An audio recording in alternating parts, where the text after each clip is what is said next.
Desde el Congreso, aquí en la concentración, la vigilia por el aborto legal, en estos momentos se está debatiendo el proyecto de legalización por el aborto legal y estamos con las mujeres indígenas, estamos presentes aquí para hablar y tomar este desafío de hablar del aborto legal. Estamos con Mariana de la columna antirracista para compartirnos acá su mirada y su opinión. Mariana, ¿cómo estás? Hola, ¿qué tal? Buenas tardes.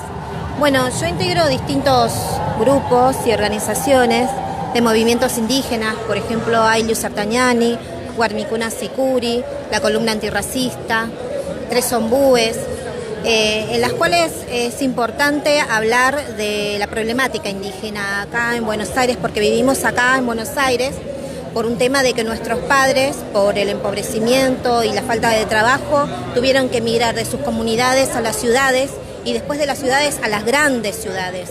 Es por eso que hoy muchas de nuestras hermanas y hermanos nacimos por una cuestión económica, de empobrecimiento de las distintas poblaciones acá en las ciudades. Y bueno, nos encontramos acá reunidas y tratando de organizarnos, ¿no? De organizarnos como mujeres indígenas, con nuestra postura filosófica, con nuestra postura política y acompañando más que nada a toda esta movilización de mujeres guerreras en esto que es tan grande y tan importante como es el aborto legal, seguro y gratuito. Bien, el aborto es un tema casi como complejo, tabú, ¿no? Dentro de las comunidades indígenas. Y hay muchas contradicciones alrededor del tema. Entonces, ¿vos qué opinión tenés con respecto a las mujeres y el acceso a la interrupción voluntaria del embarazo? Yo creo que dentro de las comunidades, si es así, pasan este tipo de cosas, y dentro de nuestras familias, que son nuestras comunidades, pasan, la historia familiar, pasan nuestras ancestras por una cuestión en la colonización, tuvieron que practicar el aborto para sobrevivir, así como mismo tuvieron que practicar el tema de la culturación, tuvieron que el cristianismo absorberlo por una cuestión de imposición, y así mismo el idioma y la vestimenta, y así muchísimas cosas. Es por eso que hablar de aborto en este momento, más que nada en las ciudades, porque en las ciudades como migramos, de nuestras comunidades migramos a las ciudades, y nuestros niños y niñas caen en estas ciudades y crecen en estas ciudades. Por eso es importante que este tipo de situación sea aprobada porque necesitamos que sea algo que cuide a nuestros hijos y nuestras mujeres, porque así quedan familias destruidas, niños huérfanos, entonces es por eso más que nada importante. Bien. ¿Y cómo es para la mujer indígena ir a un centro de salud? ¿Qué tipo de violencias se expresan contra ella? El racismo institucional existió desde siempre, y nosotras tenemos que tomar esto como un compromiso, ¿no? Para terminar con el racismo. Por eso estoy acá junto con la columna antirracista, porque es importante que hablemos de racismo.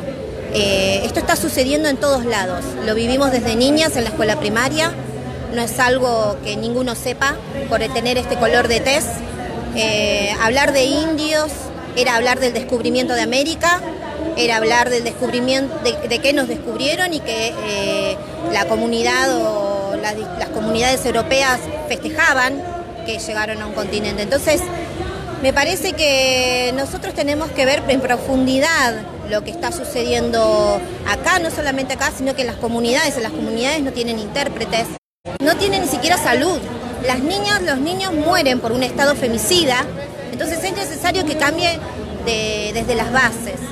Y nosotros tenemos que hacer ese camino, tenemos que empezar a articular con las comunidades, tenemos que empezar a darle voz a las mujeres de las distintas nacionalidades, porque ¿cómo podemos hablar de naciones indígenas, de pueblos originarios, nos dicen pueblos originarios, si ni siquiera somos un Estado plurinacional?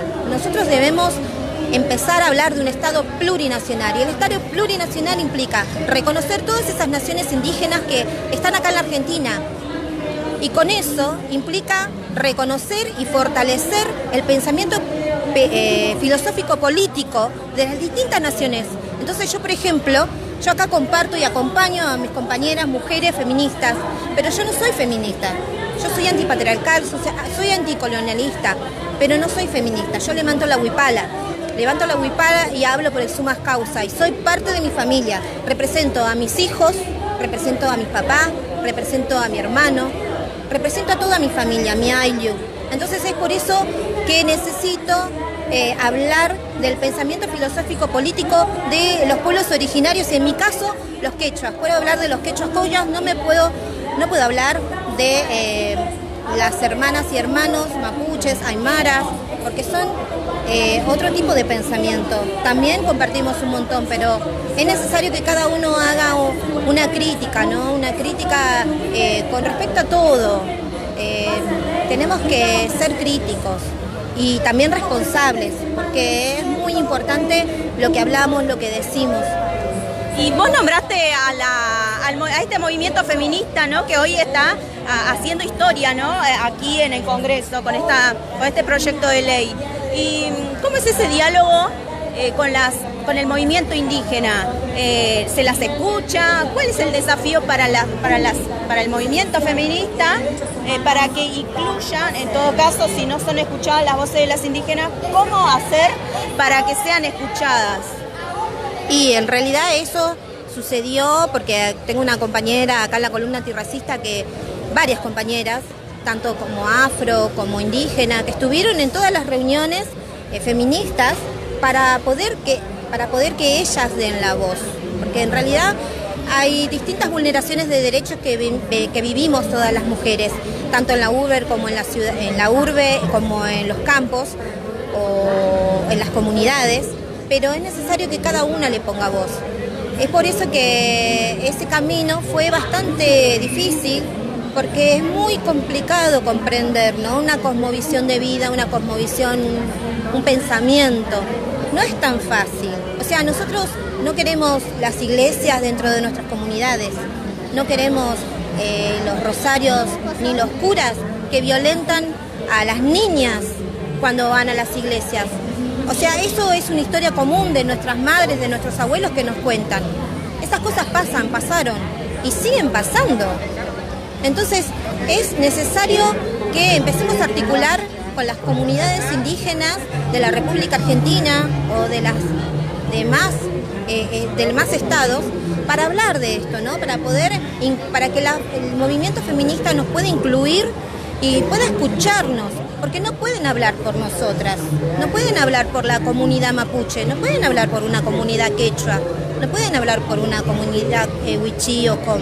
Es necesario escuchar esas voces, más allá de las contradicciones que tengamos con nuestras hermanas, porque estamos invadidas por el cristianismo, por el empobrecimiento que tenemos. Entonces nuestros hermanos van a estos centros, ¿no?, cristianos, religiosos, a buscar ayuda. Entonces es por eso que son sometidos en el pensamiento.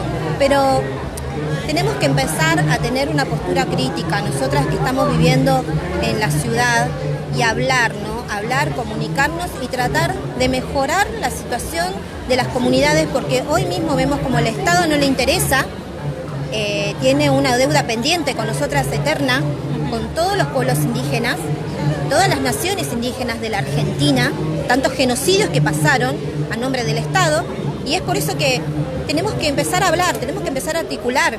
Podemos equivocarnos, pero es necesario hablar y ser críticos. Muy bien. Bueno, es necesario ser críticos y empezar a hablar sobre el tema y también articular con el movimiento indígena. Enseguida volvemos.